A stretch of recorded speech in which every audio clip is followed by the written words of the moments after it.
Pessoal, o que eu quero falar com vocês hoje? Tô lendo um livro que eu tô gostando muito e eu vi vários pontos nele que eu queria trazer para discussão com vocês. Esse livro fala sobre vendas. O nome do livro mais especificamente é Vender é Humano. Mas quem quiser aí fica como referência aí, como indicação de livro a ser lido.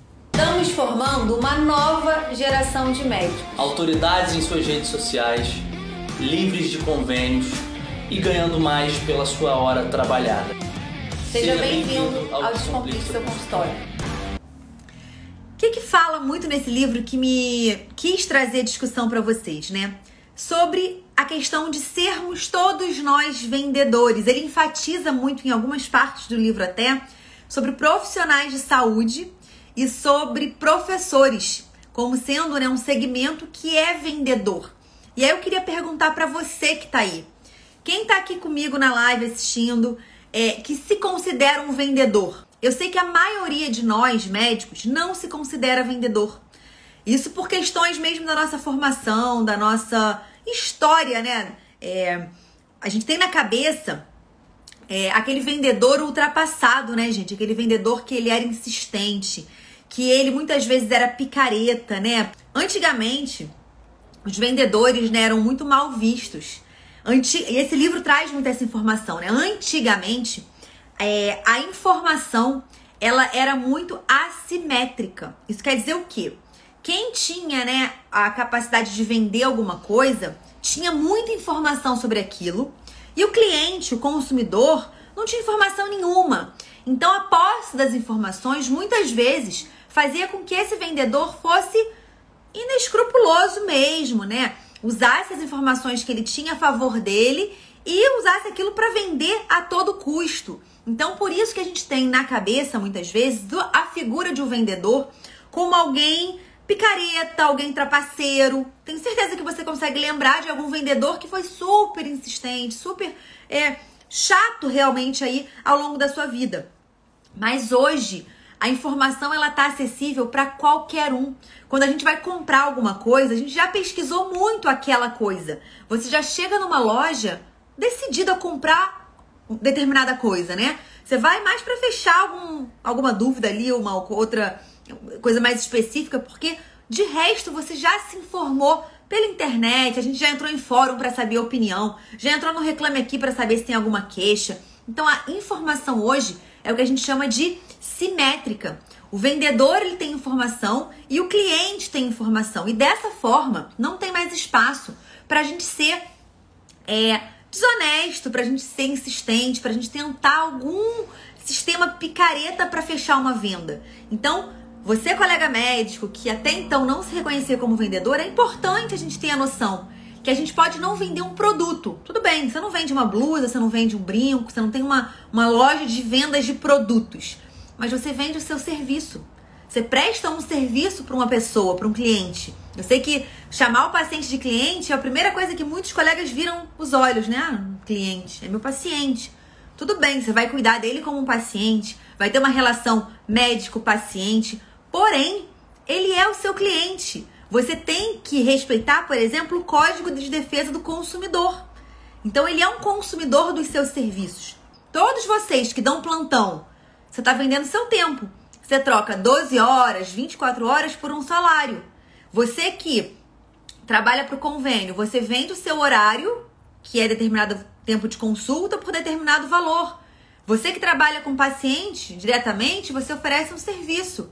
Então, nós estamos vendendo comercialmente mesmo. Isso não quer dizer, gente, não me interpretem mal, que eu tô falando que a gente deve mercantilizar a medicina, comercializar a medicina. Não é bem isso. Mas, de certa forma, é também. Porque a gente vive num ambiente, num mundo, numa sociedade capitalista que tem oferta e procura, esse balanço, né, esse equilíbrio ou desequilíbrio pesa em relação aos preços. Tudo que a gente quer comprar, quer realizar, sonhos materiais precisam ser comprados, adquiridos. E se a medicina ela é a sua profissão, você tem que tirar dinheiro da sua profissão. E não tem nada de antiético, de irresponsável nisso. A gente tem, na verdade, que ter muita tranquilidade de falar sobre isso na nossa área, na nossa, né, profissão. E aí ele fala, né, dessa questão do vendedor comercial e do não comercial. E aí no não comercial, por exemplo, ele cita professor. Ele fala, o professor, ele é um vendedor. Olha que interessante, eu nunca tinha parado para refletir dessa forma. Mas ele falou, olha, o professor, ele é um vendedor não comercial. Ele tem que vender para o aluno a ideia, a importância do aluno estar assistindo a aula dele, exercitando as coisas que ele recomenda, passando na prova, né, que, enfim, é o tormento dos alunos, mas o professor tem esse papel de persuadir realmente o aluno da importância que tem aquilo que o professor está querendo que ele faça. Aí ele fala, né, sobre o médico, profissionais de saúde. Ele nem fala só sobre o médico, ele fala profissionais da área da saúde como um todo. Se você precisa convencer um paciente a tomar um remédio, você está fazendo uma venda não comercial para ele. Se você tem que convencer o paciente a mudar hábito de vida, a fazer um exame que é importante, apesar de ser um exame desagradável de ser feito, você vai ter que persuadir esse paciente. E quanto mais você souber persuadi-lo nesse caso, melhor vai ser o resultado que esse paciente vai ter do seu tratamento, inclusive, tá? Então, uma coisa é você chegar para o paciente e falar, olha, você tem que tomar A, B, C, D remédios e você tem que fazer isso e mais isso na sua vida diária. Pronto. Se você acha que o seu trabalho terminou ali, você vai ter pacientes que não vão ter resultados satisfatórios. Por quê? Os pacientes muitas vezes não seguem o que a gente fala. Então, a gente precisa ter esse poder de convencimento, esse poder de persuasão para fazer com que, inclusive, os nossos pacientes sigam as nossas recomendações. Então, vocês percebam que a venda, ela vai muito além dessa questão comercial. A gente vende, gente, dentro da nossa casa.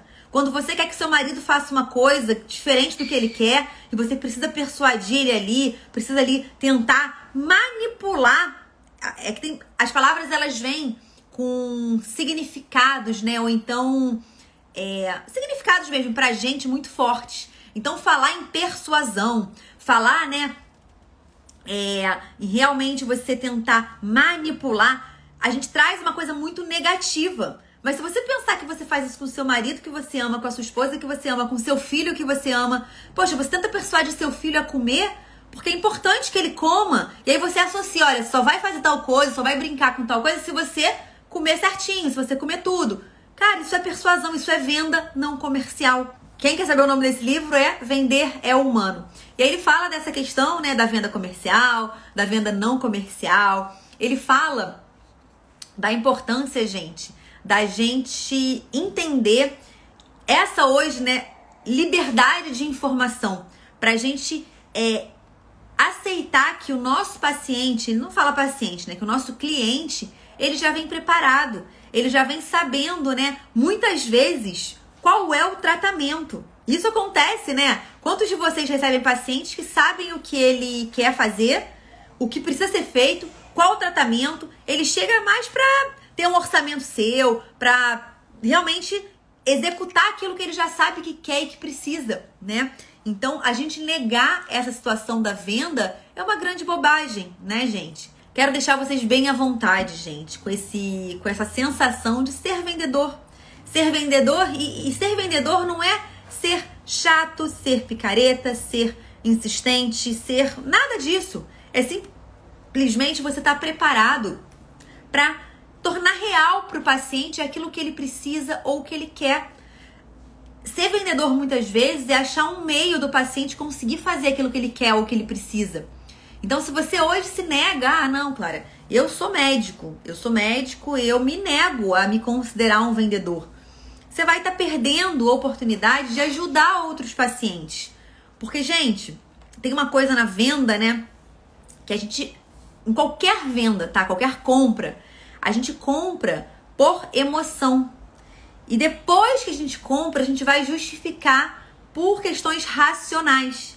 Então, vamos lá. Se tudo é venda, um paciente consultar com você, ser fiel ao tratamento, isso é venda, isso é persuasão, isso é convencimento. Se isso acontece de forma muito mais fácil no âmbito emocional, a gente tem que saber despertar isso.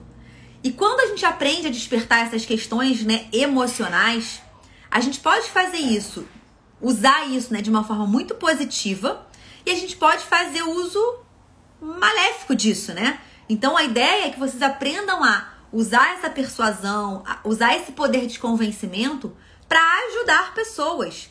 Mas a mesma via que ajuda, se você usar para fins ruins, ela também prejudica. E é importante você conhecer essa persuasão, conhecer esse processo de arguição, de convencimento, até para você entender quando estiverem fazendo isso com você. Então, mergulhe, né, nesse estudo das vendas. Eu adoro falar sobre isso, eu leio muito sobre isso. Eu posso pegar aqui, eu acho que eu tenho dezenas de livros sobre vendas, porque realmente é algo que, como esse livro diz, vender é humano. Se você entende, gente, que tudo é venda, que todos nós vendemos, todo o ponto de contato do seu paciente com o seu nome é venda. Então, desde o momento que o paciente te descobre na rede social, você está ali vendendo. No momento que o paciente faz um contato por direct, a resposta daquele direct é uma venda, é uma etapa da venda. Quando o paciente liga para o consultório e o seu funcionário atende, essa é uma etapa da venda. Quando o paciente chega no seu consultório, o seu funcionário atende ele, recebe ele, é outra etapa da venda. Você, durante a consulta, é outra etapa da venda. Então, são várias etapas de vendas somadas que geram uma venda, né, natural para o paciente, que ele vai ser vendido gradualmente. Quando chega naquele momento de decidir fazer ou não fazer, realizar ou não realizar um tratamento, o paciente está convencido e foi convencido gradualmente, naturalmente ao longo de toda a jornada dele. É diferente de você só se importar e só ver a venda naquele momento final. Então, isso não é venda. Aquele momento de passar cartão, quanto parcela, gente, isso é transação comercial. É só assim a parte muito final ali da venda. Tudo o que aconteceu antes vai favorecer o paciente fechar um tratamento ou não, fidelizar você ou não. E quanto mais você e a sua equipe estiverem ligados nisso, melhor, tá? Então assim, Clara, eu tenho uma faxineira no consultório. Cara, a faxineira não é vendedora. Depende.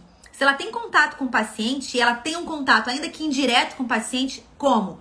Deixando o consultório limpo, deixando o consultório cheiroso, tendo cuidado na hora de colocar um papel higiênico no banheiro, de repente fazendo uma dobradura específica no papel higiênico para demonstrar atenção aos detalhes, carinho ali na pequena coisa, né, na sutileza. Essa faxineira, ela pode sim estar, né, na cascata de vendas do seu consultório, ainda que ela não faça a venda final, que ela não esteja diretamente relacionada com a venda. Então você tem que olhar para todos os seus funcionários como pessoas, né, como profissionais que estão envolvidos na venda aí dos seus serviços. Venda é habilidade. E qualquer habilidade é treinável. Você tem a capacidade de aprender e desenvolver aquilo.